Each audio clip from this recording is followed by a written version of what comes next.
अर्जुन के कदम शहर के गलियों में हल्के लेकिन तेज थे। वो चारों ओर से शैडो एनफोर्सर्स की मौजूदगी महसूस कर सकता था।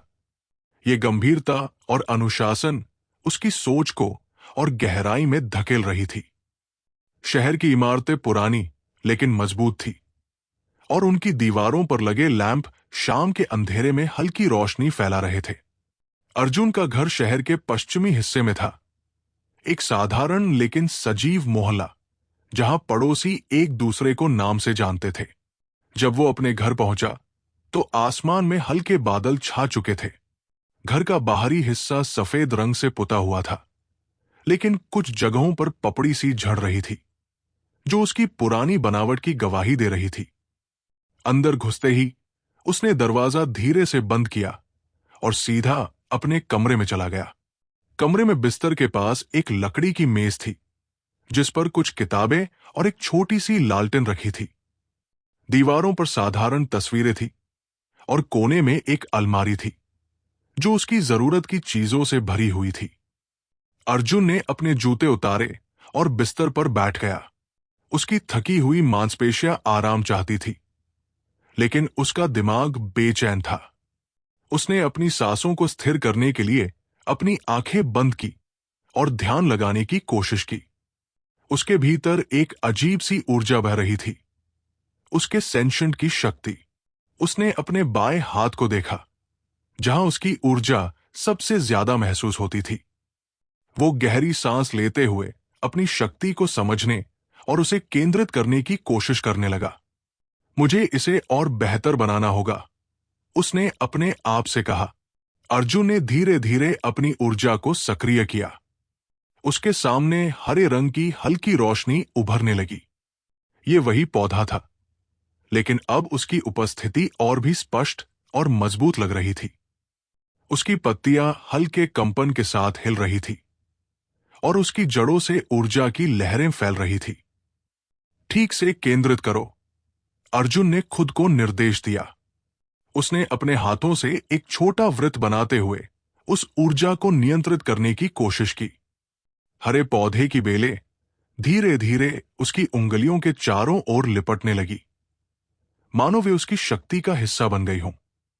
लगभग आधे घंटे की इस प्रक्रिया के बाद अर्जुन ने अपनी आंखें खोली।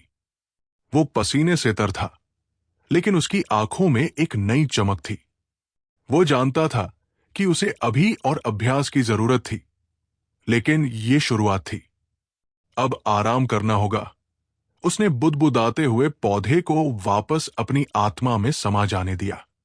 हरी रोशनी गायब हो गई और कमरे में फिर से सामान्य माहौल छा गया। वो बिस्तर पर लेट गया और जल्द ही गहरी नींद में चला गया।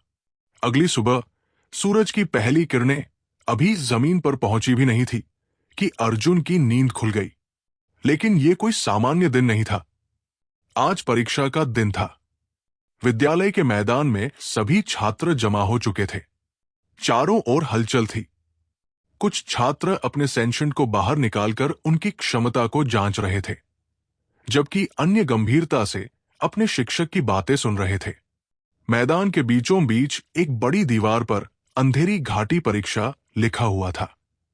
मुख्य निरीक्षक, एक काले रंग के कवच में सजा हुआ व्यक्ति, छात्रों के सामने खड़ा था। उसकी उपस्थिति ही इतनी प्रभावशाली थी कि पूरे मैदान में सन्नाटा छा गया। उसने अपनी गहरी आवाज में कहा, आज तुम सभी अपनी हदों को जानने वाले हो। अंधेरी घाटी कोई साधारण जगह नहीं है। ये एक जंगली और खतरनाक इलाका है, जहां केवल वही बच सकता है जो अपने सेंशंट को सही तरीके से नियंत्रित कर सके। अर्जुन ने मैदान के केंद्र में खड़े निरीक्षक की ओर देखा। उसकी गहरी, सधी हुई आवाज का हर शब्द वातावरण में गूंज रहा था। अर्जुन की मुट्ठियां अनजाने में भींच गई और उसके भीतर एक अजीब सा उत्साह उमड़ने लगा। अंधेरी घाटी, क्या मैं इसके लिए तैयार हूं? उसने खुद से सवाल किया, लेकिन उसके चेहरे पर आत्मविश्वास की एक पतली परत छाई हुई थी। निरीक्षक ने एक लंबा डंडा जमीन पर ठोका, जिससे हल्की गूंज उठी। तुम्हें एक टीम में भेजा जाएगा, लेकिन हर किसी की सफलता उसकी खुद की क्षमता पर निर्भर करेगी। अंधेरी घाटी में दो चीजें महत्वपूर्ण हैं, तुम्हारी रणनीति और तुम्हारा सेंशंट। जो कोई भी घाटी में छिपे संकट पत्थर को हासिल करके सुरक्षित बाहर लौटेगा, वही विजेता होगा। भीड़ में हलचल होने लगी। कुछ छात्र भयभीत हो गए तो कुछ के चेहरों पर आत्मविश्वास झलकने लगा। अर्जुन ने अपने चारों ओर देखा। कई छात्र अपने सेंशंट को बाहर निकालकर उसकी ताकत का प्रदर्शन कर रहे थे। तुम सबके पास केवल 24 घंटे हैं। यदि तुम समय पर वापस नहीं लौटे तो तुम्हें घाटी की दुर्गमता के भरोसे छोड़ दिया जाएगा। अब तय करो, जीतोगे या मरोगे। निरीक्षक के इस वाक्य ने सन्नाटा कर दिया। अर्जुन ने गहरी सांस ली और अपनी पीठ पर बंधे बैग की ओर देखा, जिसमें उसकी मूलभूत सामग्री रखी थी। अर्जुन, एक जानी पहचानी आवाज आई। अर्जुन ने पीछे मुड़कर देखा। ये वही दोस्त थे जो उसकी अकादमी में हमेशा साथ रहते थे, रघु और समीक्षा। लगता है हमें एक टीम में रखा गया है, रघु ने कहा। वो मजबूत और निर्भीक दिख रहा था। उसकी सेंशंट एक भेड़िए का रूप था, जो तेजी से अपनी जगह पर गुर्रा रहा था। समीक्षा, जो थोड़ी शांत और स्थिर स्वभाव की थी, ने मुस्कुराते हुए कहा, यह मौका है अपनी असली ताकत दिखाने का, लेकिन हमें सावधान रहना होगा। मैंने सुना है कि घाटी में सिर्फ जानवर नहीं है, बल्कि ऐसे फंसाने वाले क्षेत्र भी हैं जो सेंशंट की ऊर्जा को सोख सकते हैं। अर्जुन ने उनकी बात सुनी और गंभीरता से सिर हिलाया। हम सिर्फ लड़ाई पर भरोसा नहीं कर सकते, हमें सोचना होगा। हर कदम महत्वपूर्ण है। निरीक्षक ने छात्रों को समूह में बांटा और उन्हें घाटी के विशाल लोहे के गेट के पास भेजा। गेट के ऊपर मीनारों पर फ्लेम ऑर्ब्स जल रहे थे, जो हर कुछ मिनटों में चमकते और बुझते थे। जैसे ही अर्जुन की टीम का नंबर आया, गेट धीरे धीरे खुलने लगा। अंदर से एक ठंडी, अंधियारी हवा बाहर निकली। घाटी के भीतर कोई रोशनी नहीं थी, केवल घने पेड़, पथरीले रास्ते और अनजानी आवाजें थी। चलो, अर्जुन ने दृढ़ आवाज में कहा। उनकी टीम घाटी में दाखिल हुई।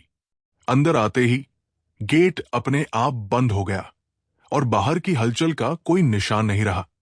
यह जगह अजीब है, रघु ने कहा। उसकी भेड़िया सेंशंट आसपास सूंघ रही थी। मुझे लगता है कि हमें सीधे रास्ते पर नहीं जाना चाहिए। यह बहुत साफ लग रहा है, शायद एक जाल हो। अर्जुन ने सहमति में सिर हिलाया। समीक्षा, क्या तुम्हारा सेंशंट हमें दूसरी दिशा में कोई सुरक्षित रास्ता दिखा सकता है? समीक्षा ने अपनी आंखें बंद की और अपने सेंशंट, सुनहरी पंखों वाले पक्षी को बुलाया। वो आकाश में उड़ गया और घाटी के आसपास मंडराने लगा। दक्षिण दिशा में एक छोटी नदी है, शायद वहां से हम आगे बढ़ सकते हैं, समीक्षा ने कहा। ठीक है, चलते हैं, अर्जुन ने कहा। लेकिन जैसे ही वे दक्षिण दिशा में बढ़े, घने पेड़ों के बीच से हलचल हुई।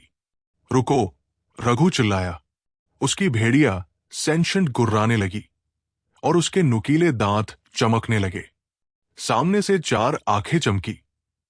ये एक विशाल छिपकली जैसा प्राणी था, जिसकी त्वचा काले पत्थर जैसी लग रही थी।